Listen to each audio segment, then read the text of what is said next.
The following content is provided under a Creative Commons license.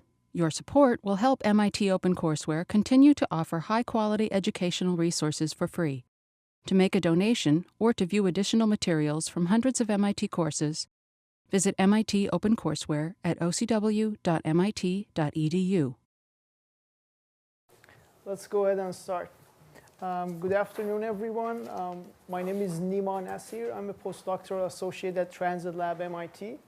I've been invited to give a few lectures in this course and basically participate in delivering the course material for this course. I will be talking in this session and in the next session on short-range planning practice. And then I'll be back again in April, in 4 sessions in April, lecture number 13, 14, 15, and 16, dealing with vehicle scheduling, crew scheduling, network and route structure, and high corridor ridership, high ridership corridors. So let's go ahead and start. In this session, we're going to talk about short-range planning practice.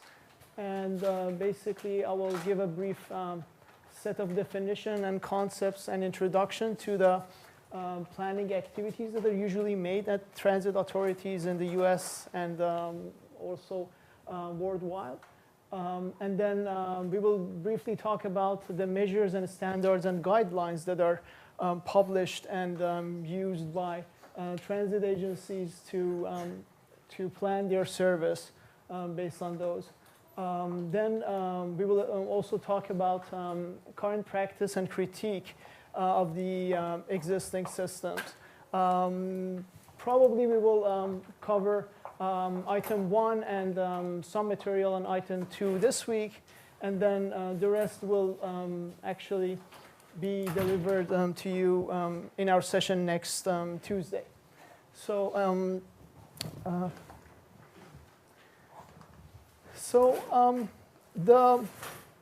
The planning decisions and planning activities that are usually done at the transportation planning agencies and public transport planning agencies usually can be classified into 4 different types of decisions, depending on frequency of decision making and the need for making decisions and the scope of decisions, the scope of changes that are related to the decisions that are made with each activity. These planning activities are divided into 4 different classes: long-range planning activities, medium-range, short-range, and control. Long-range planning activities basically include major capital investment, major improvements to the infrastructure, which would include construction of a new station, a new rail line, a new busway to the system. Or it could also be related to and as a result of major institutional changes and changes to the basically financial resources of the organization.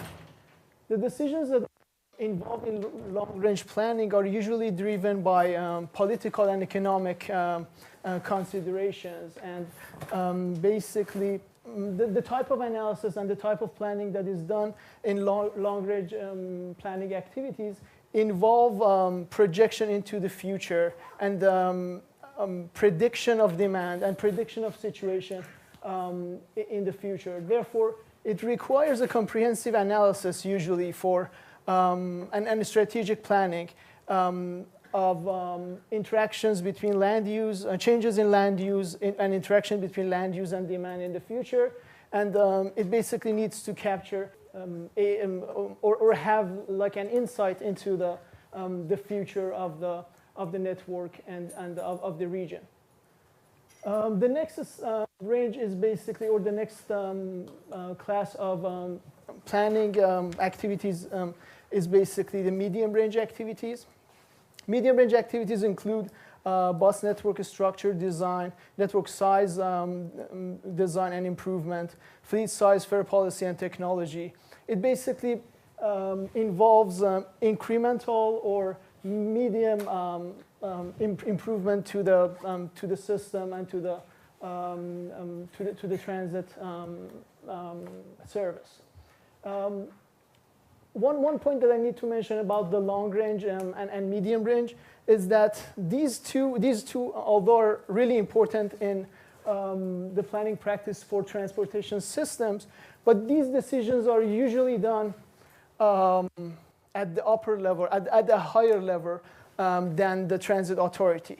For example, long range decisions are usually done in collaboration between MPOs, metropolitan planning organizations, state departments of transportation, and transit authorities. So transit authority is not the final decision maker in that case. And it needs close interaction and close collaboration with higher level organizations and governmental agencies to make the final decisions. So that's about the long range. Medium range is also somehow similar. It usually, for example, decisions that are related to the network structure, although there is a lot of interesting research going on in universities that deals with optimization of network design and optimization of the structure of the network, because what happens in practice is that usually in the networks that we live and in current cities, the actual layout of and the structure of the network is already given.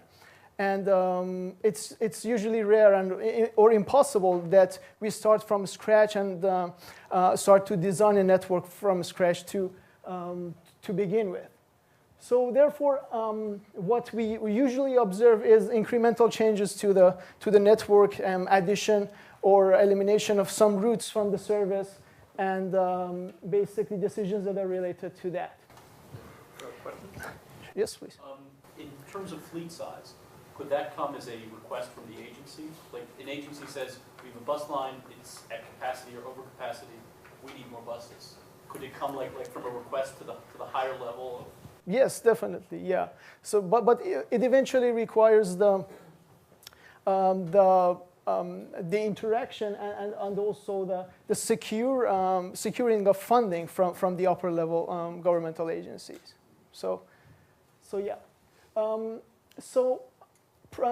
reason that I'm explaining this is that I like for you to understand why we are focusing on short range decision making and short range planning practice in this course. That's mainly because the bulk part of activities at transit agencies is related to short range planning and short range decision making. So what we mean by short range decision making are decisions that are usually made more frequently than a yearly basis. And they basically entail decisions about the structures of the route, layout of the route, layout of the stops, and basically decisions about the frequency of service, timetable, and vehicle and crew scheduling. Despite the first two classes of, the top two classes of decision making that are usually driven by political and economic considerations, short-range decision making and control activities are usually basically driven by cost optimization, and these are basically tactical decisions as opposed to strategic decisions that are usually in the long range and medium range. So then there's real-time and control decision making, which is basically usually done currently in using like expert decision and expert activities. They're not really. There is an ongoing effort in the technology to improve the quality of control. Ongoing research to use real-time data and improve the real-time performance by using real-time control. This includes revisions of the routes. That could be the case for in reaction to incidents and disruption situation. It could also relate to holding this and dispatching decisions. Thank you. that could actually be used to improve the effective capacity of the system by trying to regulate have a better frequency basically in the service. So similar to the typical planning problem, there are major elements in planning for public transportation, and particularly in short-term and short-range decision making. It includes data collection, similar to what you guys have done in your homework assignment number 2. Collection of data on demand, collection of data on supply, and the interaction of supply and demand is an essential part to be able to make decisions and make the basically reliable and actionable intelligence for the decision-making process. Then there should be like analysis on identification of potential problems and identification of opportunities to improve the situation. And then there is the creative part of design of options, solution, and strategies to address the situation. And then typical to any economic analysis, there would be an element of cost and benefit estimation to be able to justify the project. So in terms of operational planning process, or in another term, short-range planning process, there are multiple stages involved in the work. And usually what happens is that in practice, it is proven that the planning procedure can be decomposed into sequential decision-making processes. Although it is possible to formulate all of these decisions into one gigantic optimization problem and solve it for all the decision variables that you need to basically address, however, the practice has shown that there's a nice way of decomposing the process into sub-problems and solve them sequentially in order to make sure that you're gaining, you're satisfying all the constraints to the accurate level, and you're gaining you're finding a realistic optimal solution for your planning practice. Considerations regarding policy constraints and some of the economic concerns are usually difficult to formulate into optimization problems, but there are guidelines, published guidelines by governmental agencies that you can basically follow and make sure that at least the top 2 level of the decision-making processes tasks here are basically done to the satisfactory level. So let's go ahead and start and review these tasks. There are lectures in this course that are dealing with each one of these tasks and components in planning. But in this lecture, I just briefly go over these different components as an introductory part of the course. So we will have, for every optimization problem, or in this case, planning process, you have a set of inputs, constraints, basically, that you need to satisfy. And then there is an objective function that you need to optimize. So inputs, so the first component of the planning practice here is bus route design. This includes design of layout of the routes and layout of the stops. And basically, the input into this task includes constraints that are related to right-of-way, roadway constraints, like if there's a river in your network, there's disconnectivity, there are bridges, tunnels. So these are the kind of constraints at network level that you would like to satisfy. And there's also demand constraints in the network that you need to consider for this task. You have a sense of what's the demand from certain suburb to the downtown area, and you basically would like to have a route system that kind of can address that demand and satisfy that demand. Then the solution to that, to the design component and that task, layout of routes and layout of stops that are basically resulting from the first component.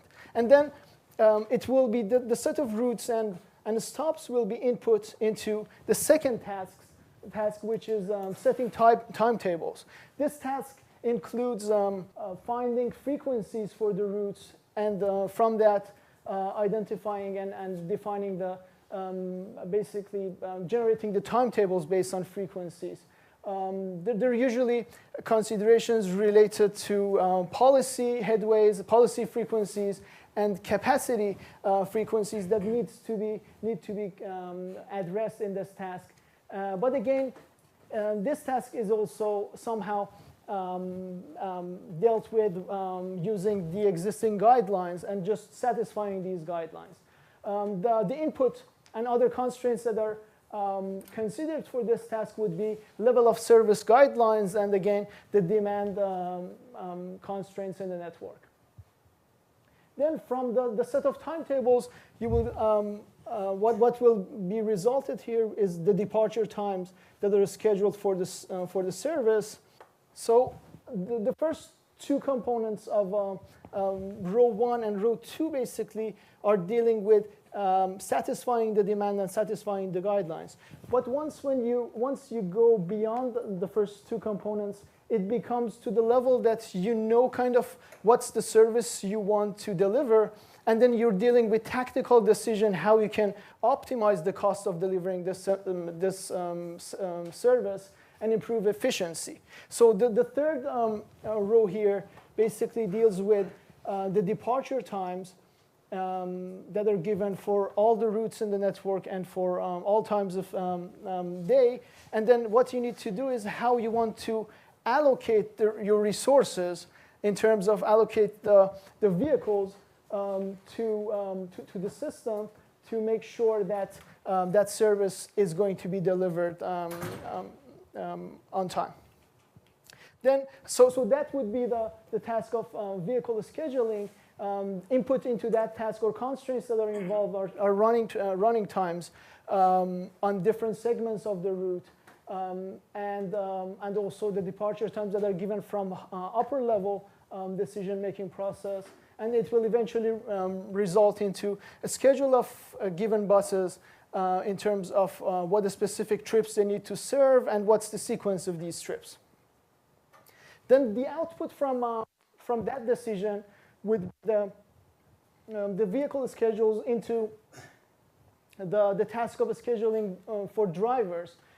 This task also include input from operator and basically work union constraints like maximum shift hours and, for example, break times and lunch times and maximum separation between two shifts. And the rules and regulations that are related to that. And this task is, again, is a task of allocating resources to minimize the cost of scheduling drivers to deliver the service. And the result would be the schedules for the crew.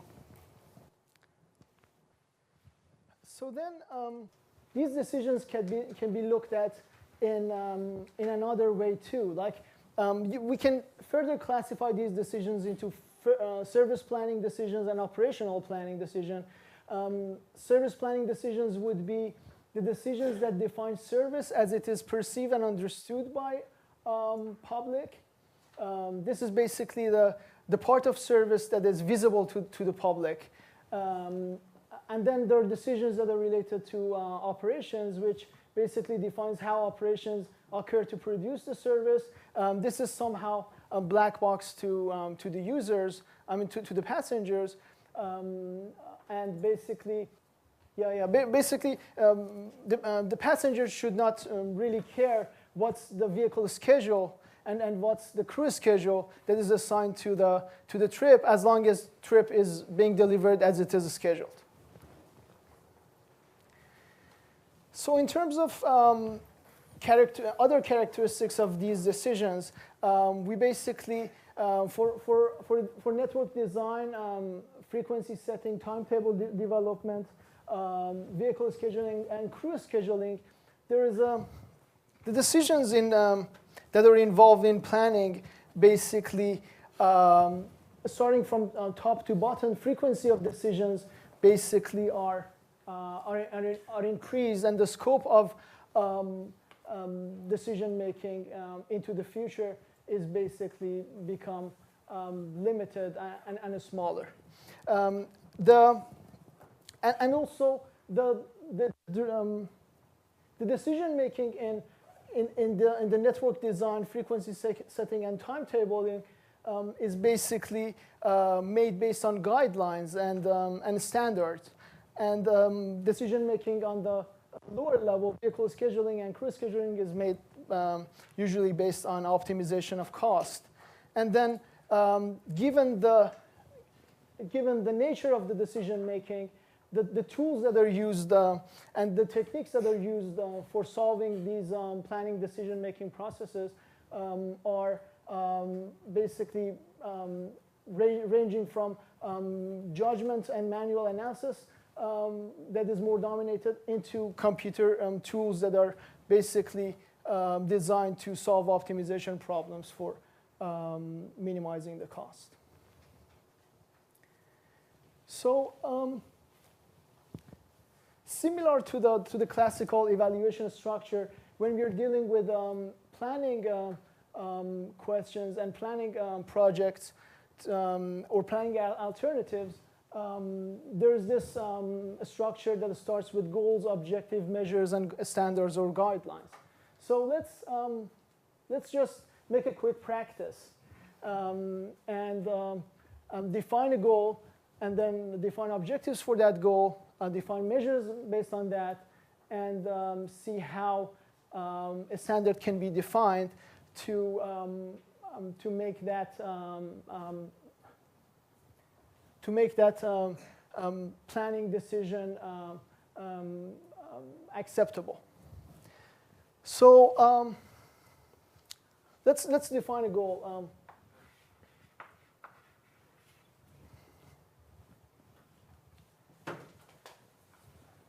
Does anyone have any suggestion? What is an important goal for public transportation system? Maximize ridership, yes. So let's say we want to maximize ridership. That's your research problem, right? System coincidentally. Right. So then, in terms of objectives, what would be an objective that we can define for this? I would say probably the peak hour demand could be one objective, or peak hour ridership in certain corridor. Let's say peak hour ridership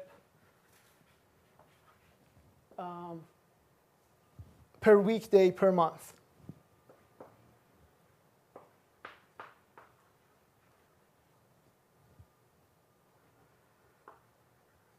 Well, peak hour ridership would be the objective here, and then the measure that you would define would be peak hour ridership per weekday per month. And then the standard that you want to define would be something that not only captures the demand side, but also the supply of the system too. So you would come up with probably like I would like vehicle riders per mile per hour. Yeah, exactly. Or let's say like 60% of capacity.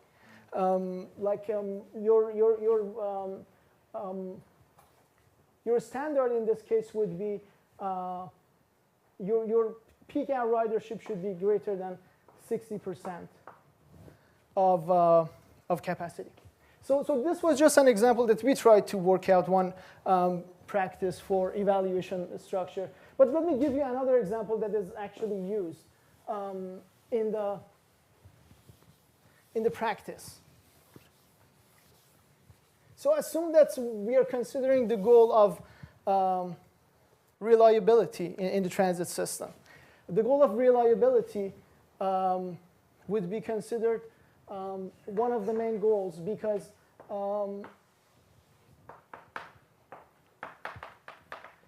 if we have a reliable public transport system, you can secure and you can guarantee a body of demand in your network that can rely on your transit system and basically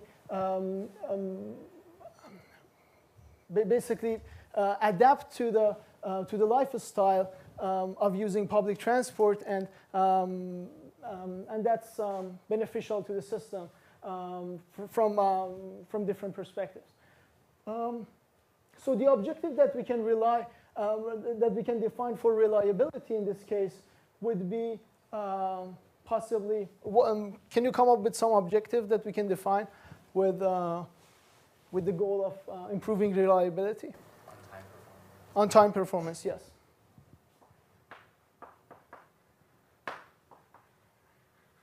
So on-time performance would be the objective, and then we need to define a measure for this to be able to measure that objective for each one of the scenarios and for each one of the alternative plans. So what would be a measure for on-time performance? Trips arriving or arriving at a time point or that terminal destination within 1 minute or 5 minutes or within a certain amount. Right, yeah. So let's say percentage of on-time arrivals. So we would say percentage of on-time arrivals, and we would define on-time arrivals to be between 0 and 5 minutes of a schedule. And then the standard that many of the agencies use to measure this would be 90 or 95%, basically.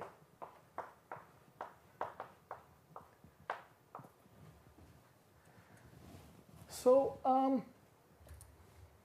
this way, the transit agency can go ahead and evaluate the performance of the operators of the system who basically are running some part of the service, and come back to them and say, okay, your performance in terms of reliability has been acceptable or not, please.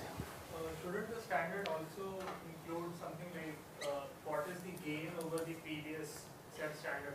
So for example, if the goal was reliability for the previous phase of planning as well, and the reliability was somewhere around 80%, and now the goal is to achieve a 10% gain.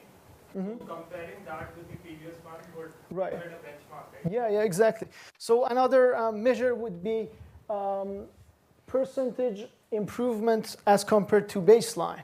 And then the transit agency can define a standard of at least 10% improvement to the baseline should be required for reliability. Yep, thank you. So then one other interesting point that actually comes to mind looking at the existing guidelines is that on-time arrivals are usually defined for 0 to 5. That basically means that you consider a bus that is late by 2 minutes to be on time, but the bus that is early by 1 minute is not considered to be on time. Does anyone have any comments about this? Why do we consider? Why we do not consider early arrivals on time? Misconnections for people who expected to be there at a certain time, but Right. Yeah. they left. Yeah. Connected. So it can be proved that based on typical assumptions about passenger arrivals, early arrivals of buses and service is usually more negative as late arrivals. Let's make an example here. For example, let's assume under uniform arrivals of passengers, let's assume if this is my scheduled arrivals over the axis of time, and this is my number of passengers waiting in the bus stop, under uniform arrivals, I expect to have some accumulation of passengers that are waiting at the stop.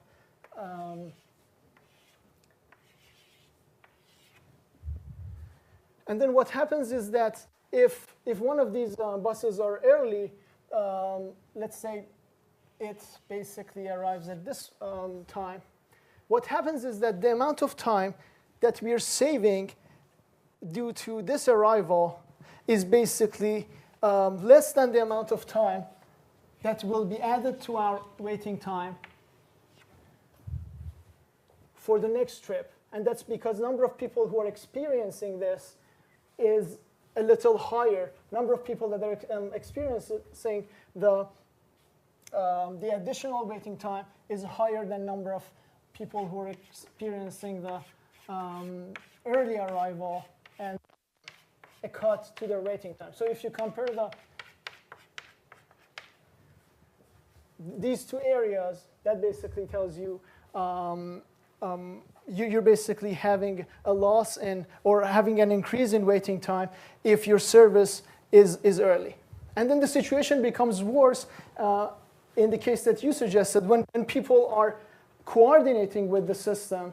For example, it is assumed that, and it can actually be proven by looking at the data too, that people make the transition to coordinated behavior and coordination with the schedule as the frequency of service increases. For example, for a service that is scheduled to be delivered every half hour or every 1 hour, it is expected that passengers are coordinating with the system and with the coordinating their arrivals with the departure of the buses. But when it comes to more frequent service, then we will have more uniform arrivals. So in that case, what we would observe is that passengers' arrivals would resemble something like this.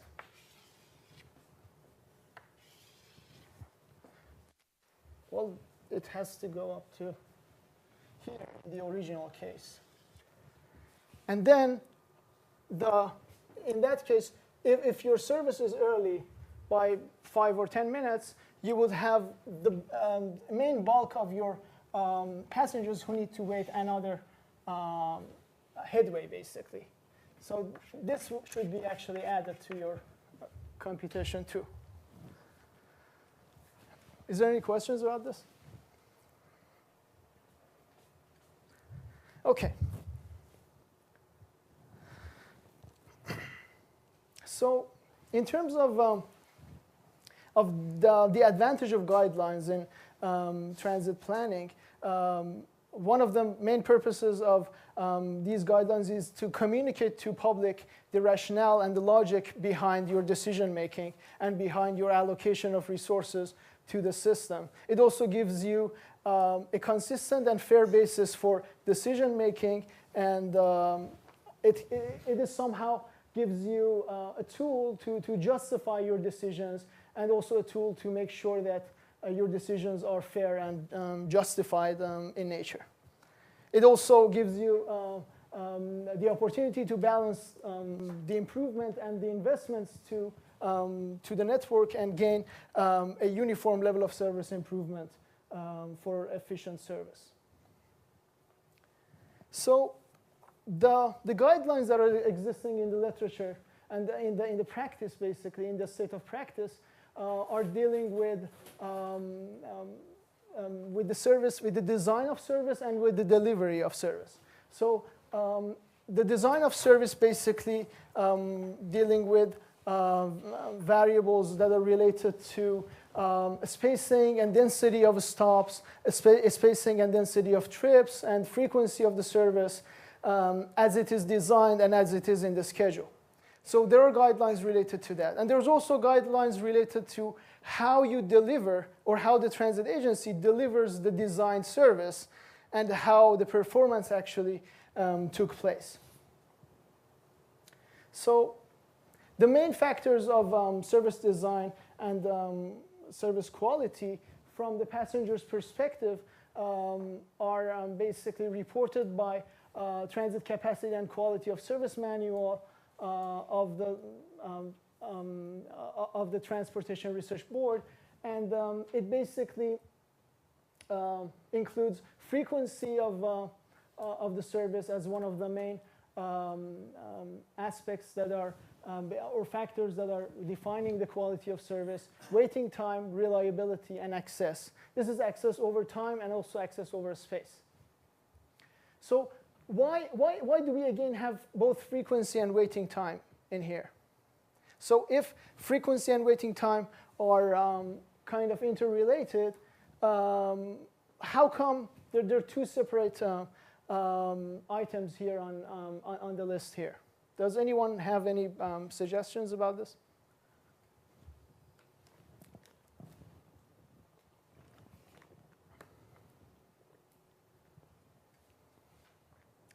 So let me go ahead and explain how I understand this.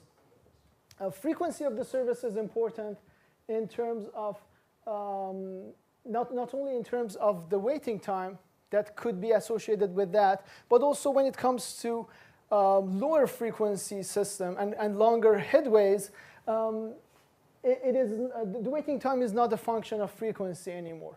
It basically, as we discussed, the waiting time could actually be independent of frequency. However, in those cases, there is a burden of coordination that is imposed to the passenger. So if you have to coordinate your arrival, for example, in the morning from home to work, then there is some sort of inconvenience that is imposed to you to basically to make it to your coordinated schedule. And then waiting time is also important because if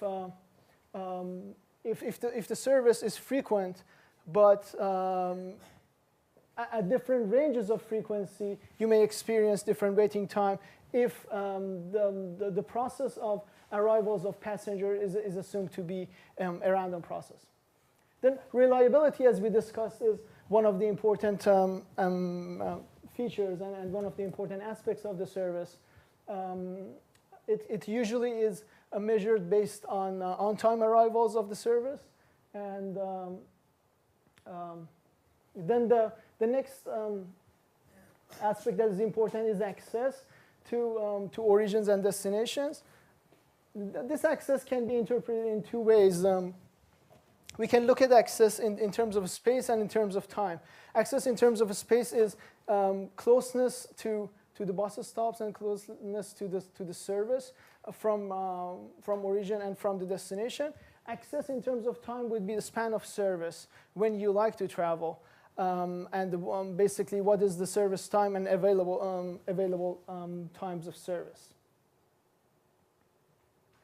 So yeah, as I mentioned, most agencies have guidelines covering a span of service. For example, MBTA has this guideline that for weekdays, you need to have service from all suburbs into the CBD area with that at least like at latest arrives at 7 a.m. So you need to basically be able to cover between 7 a.m. and 6 p.m.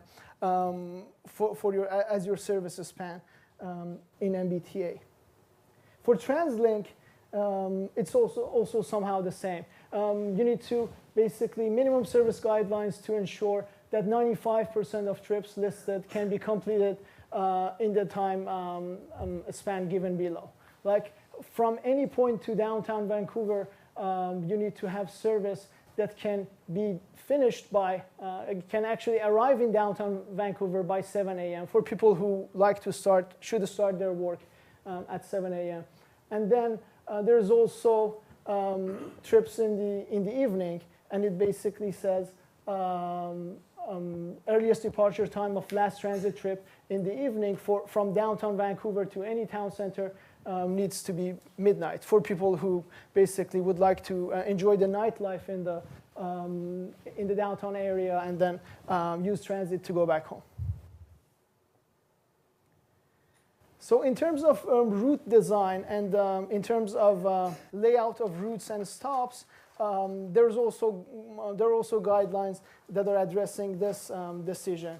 MBTA has a policy objective to provide transit service within walking distance, which is defined quarter mile, of all residents that are living in area with population densities greater than 5,000 people per square mile.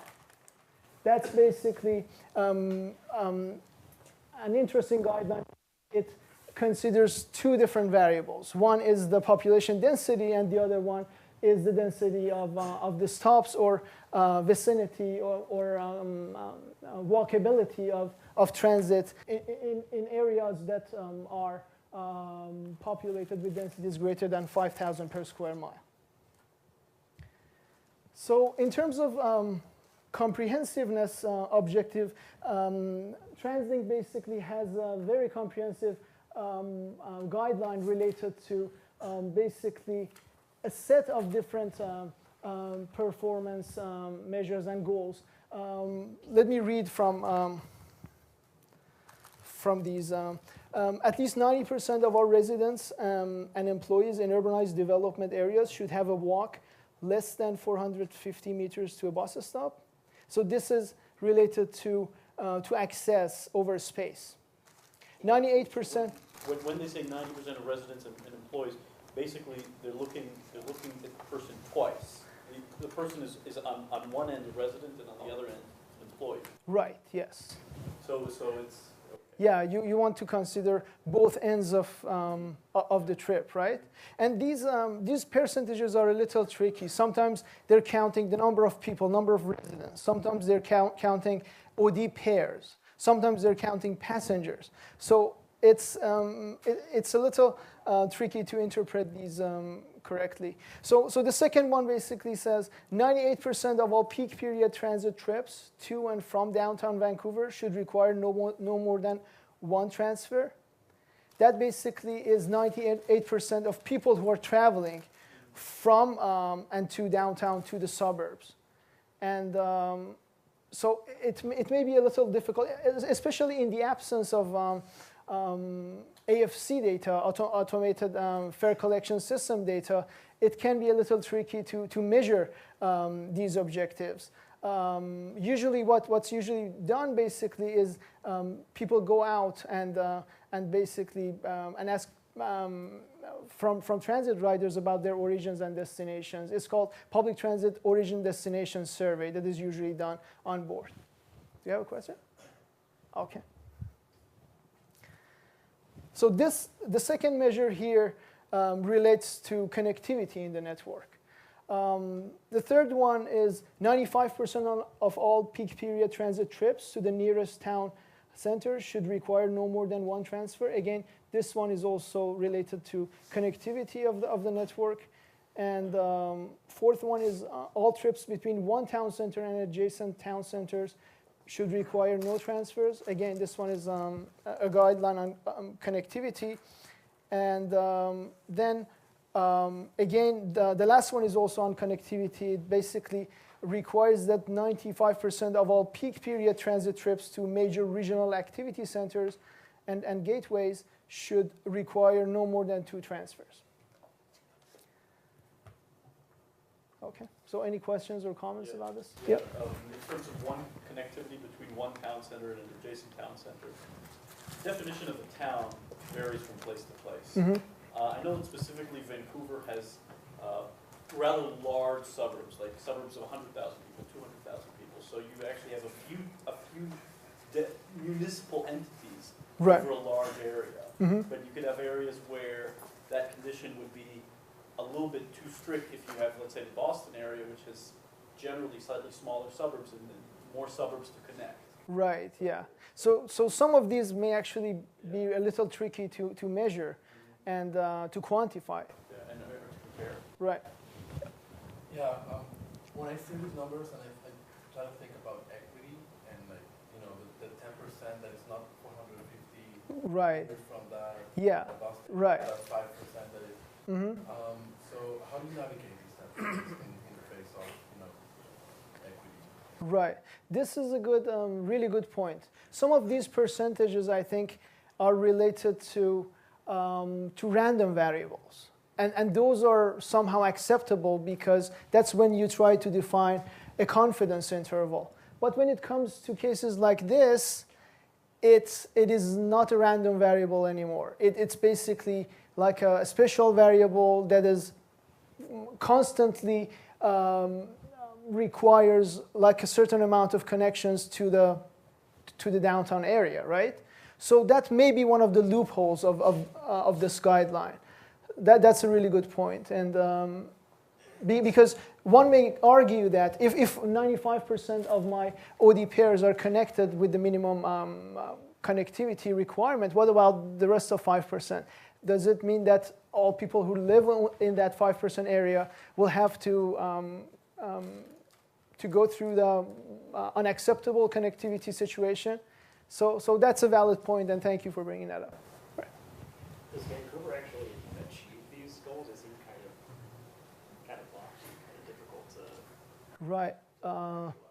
Yeah. Well, these are usually for projects and plans that are being proposed for like a small start projects or for improvement plans. So I think what they try to do is to make sure that the ones that are being accepted and being implemented would satisfy this. But I'm not really sure if the existing network satisfy all these conditions or not. Sorry, is Trans the name of the agency that runs? Yes, right, yeah, right. Okay, so any other questions? Right.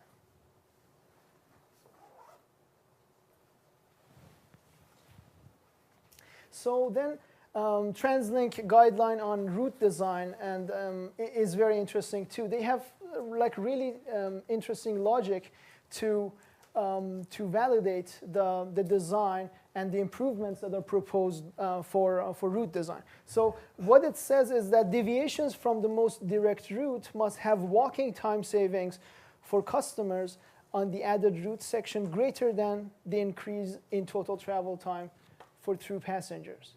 So does anyone have any quick interpretation on this guideline?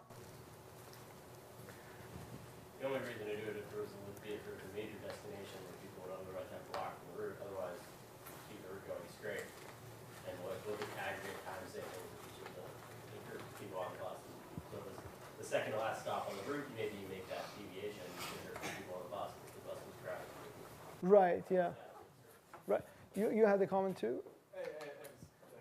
Right, yeah.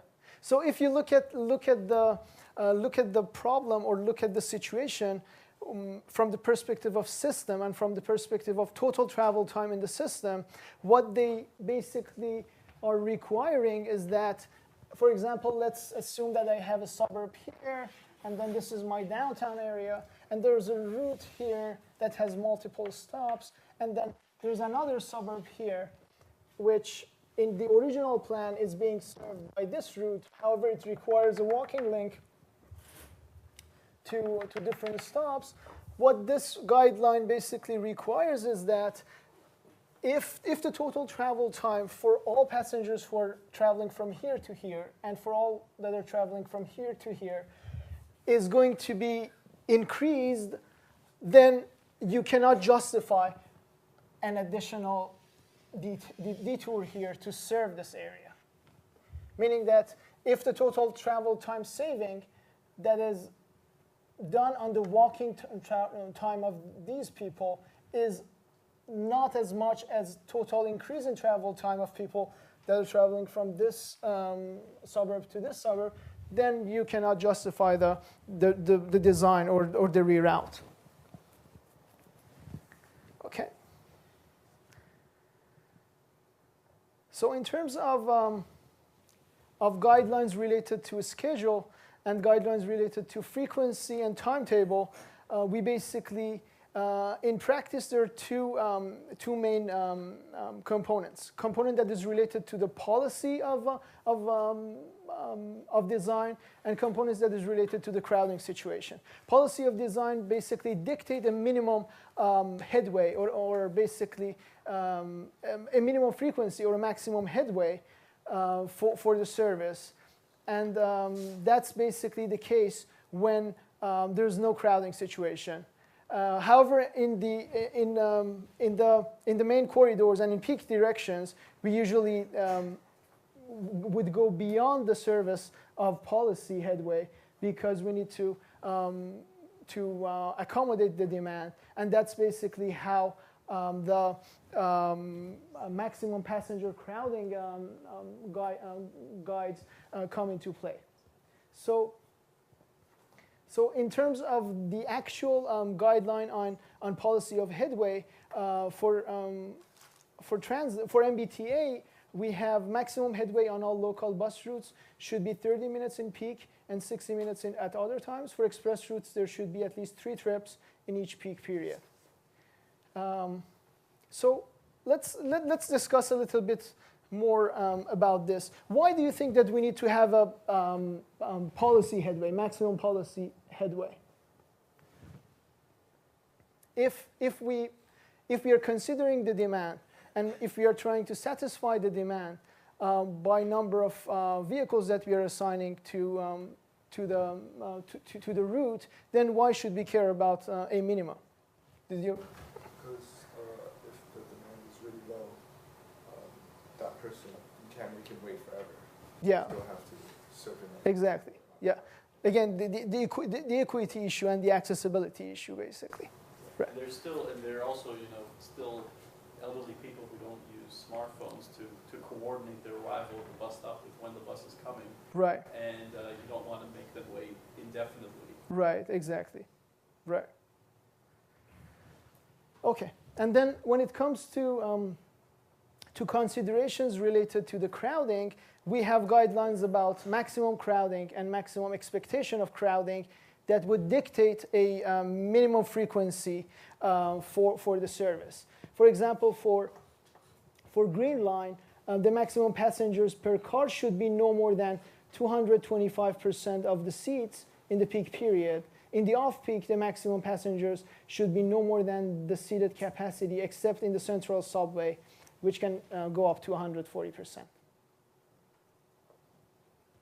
Yeah, so here is the transit guideline, a TransLink guideline on frequency objective. It basically defines different headways for different, based on time of days and based on modes of transit that the transit agencies and operators of the system need to satisfy.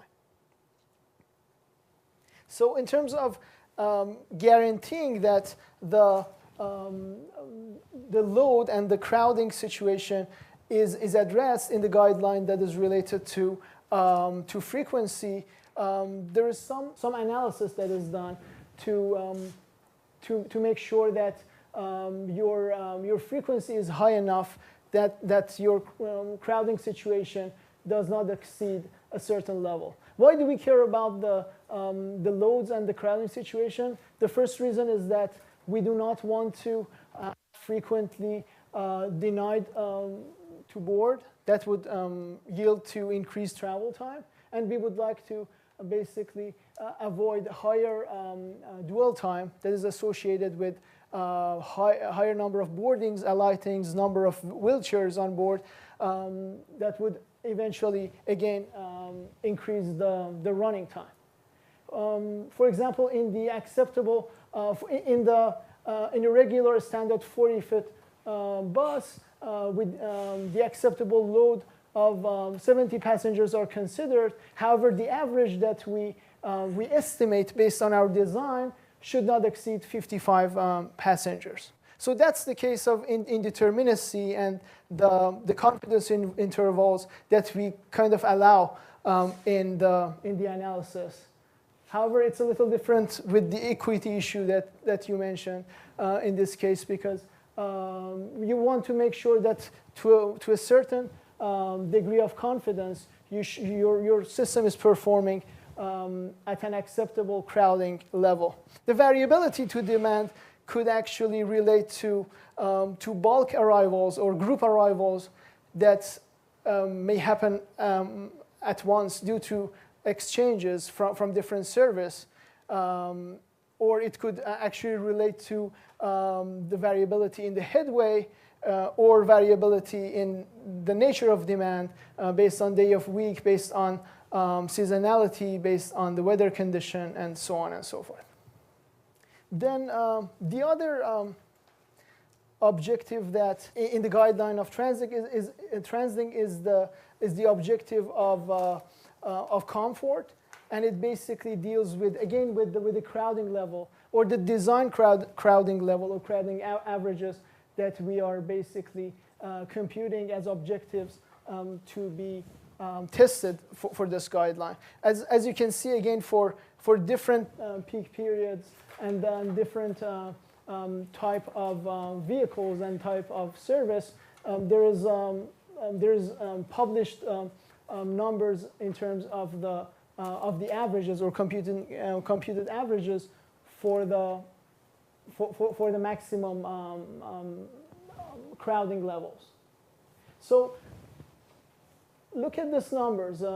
Does anyone have any an idea why some of these numbers are larger? For example, for peak 15 minutes in AM and PM peak, you would allow an average of 60 passengers on board.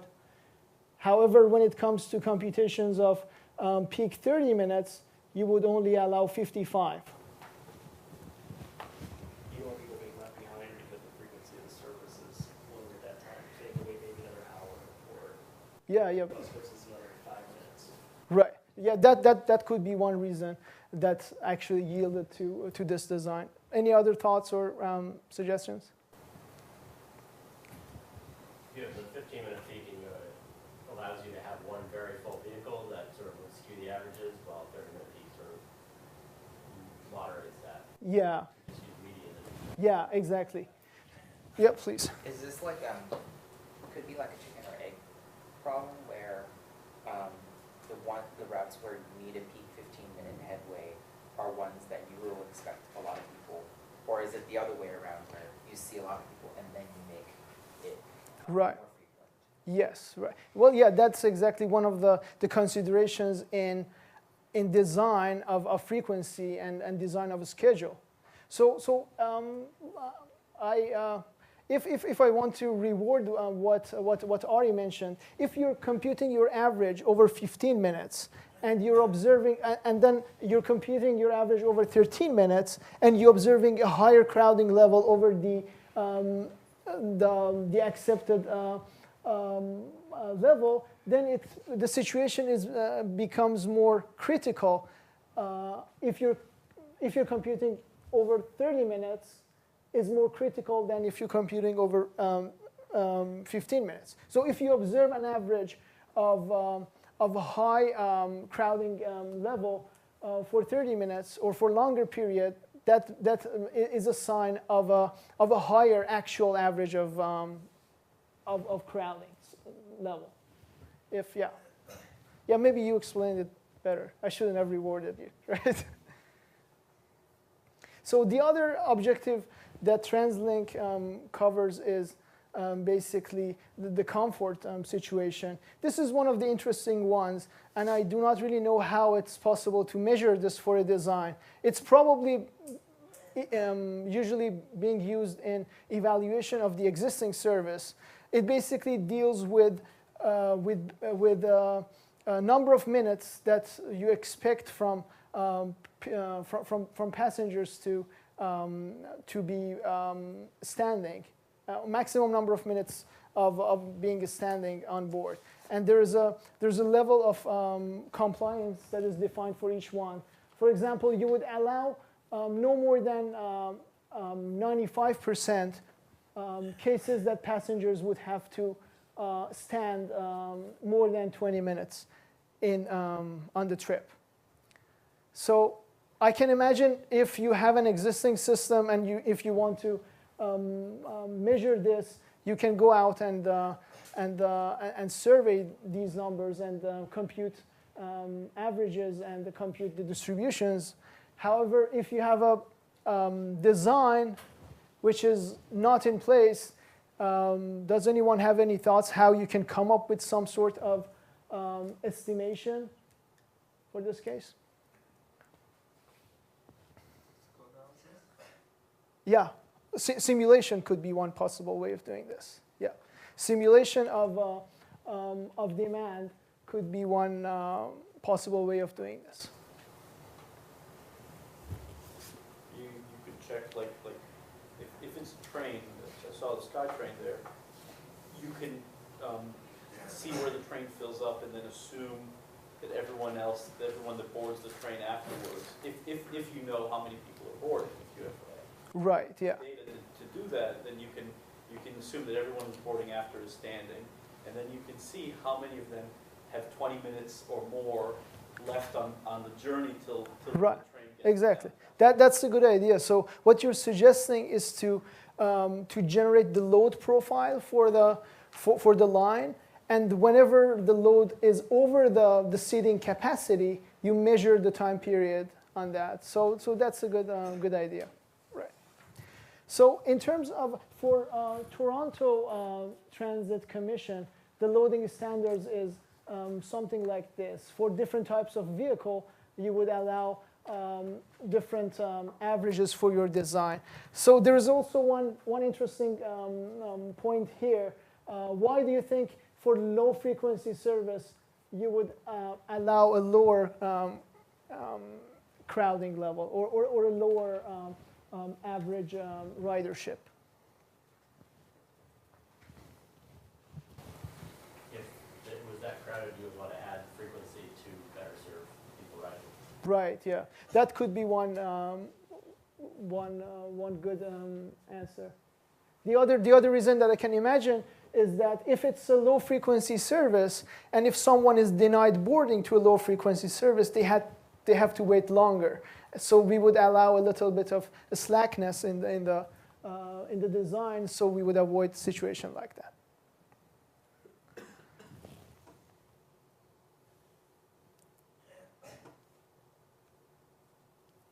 Okay, so let's stop here, and then we will continue to the rest of the guidelines, particularly with the reliability of service next week. There's a question here?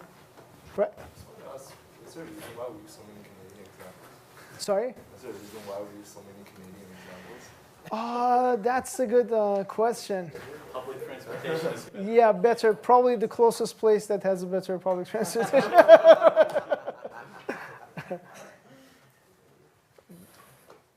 Okay.